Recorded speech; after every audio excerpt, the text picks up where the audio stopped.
You'll have to forgive me.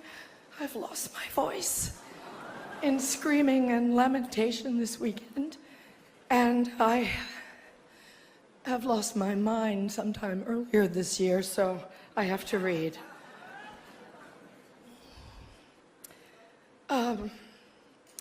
Thank you, Hollywood Foreign Press.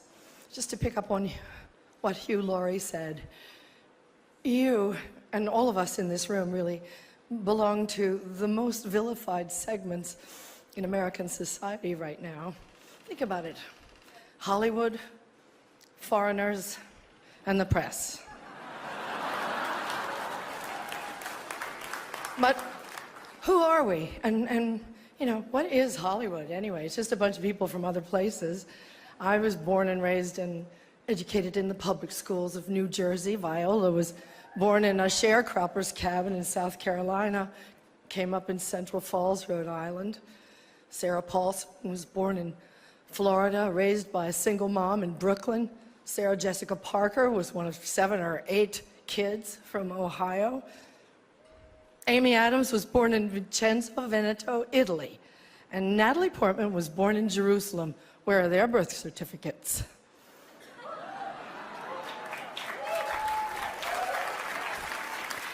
And the beautiful Ruth Nega was born in Addis Ababa, Ethiopia, raised in Ireland, I do believe. And she's here nominated for playing a small-town girl from Virginia. Ryan Gosling, like all the nicest people, is Canadian. And Dev Patel was born in Kenya, raised in London, and is here for playing an Indian raised in Tasmania. So Hollywood is crawling with outsiders and foreigners. And if we kick them all out, you'll have nothing to watch but football and mixed martial arts, which are not the arts.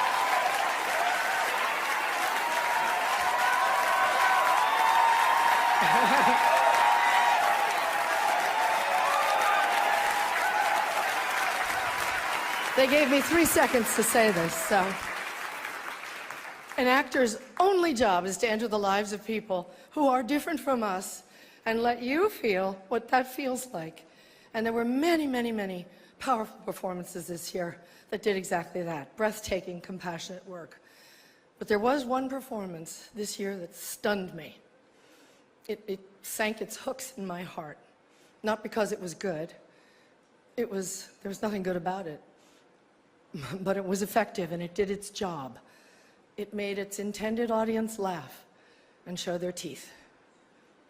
It was that moment when the person asking to sit in the most respected seat in our country imitated a disabled reporter, someone he outranked in privilege, power, and the capacity to fight back. It kind of broke my heart when I saw it, and I still can't get it out of my head because it wasn't in a movie. It was real life.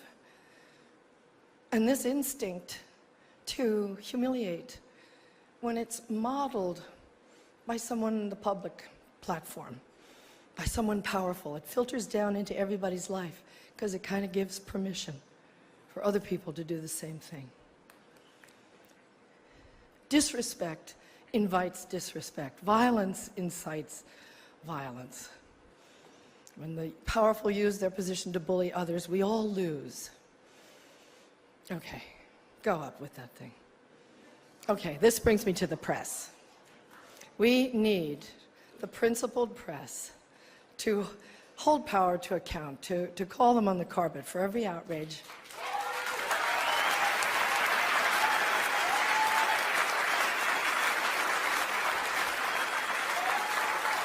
That's why our founders enshrined the press and its freedoms in our Constitution. So I only ask the famously well-heeled Hollywood Foreign Press and all of us in our community to join me in supporting the Committee to Protect Journalists, because we're going to need them going forward, and they'll need us to safeguard the truth.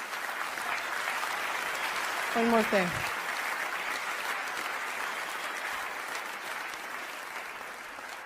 Once, when I was standing around on the set one day, whining about something, we were going to work through supper or the long hours or whatever, Tommy Lee Jones said to me, "Isn't it such a privilege, Meryl, just to be an actor?" Yeah, it is, and we have to remind each other of the privilege and the responsibility of the act of empathy. We should all be very proud of the work Hollywood honors here tonight.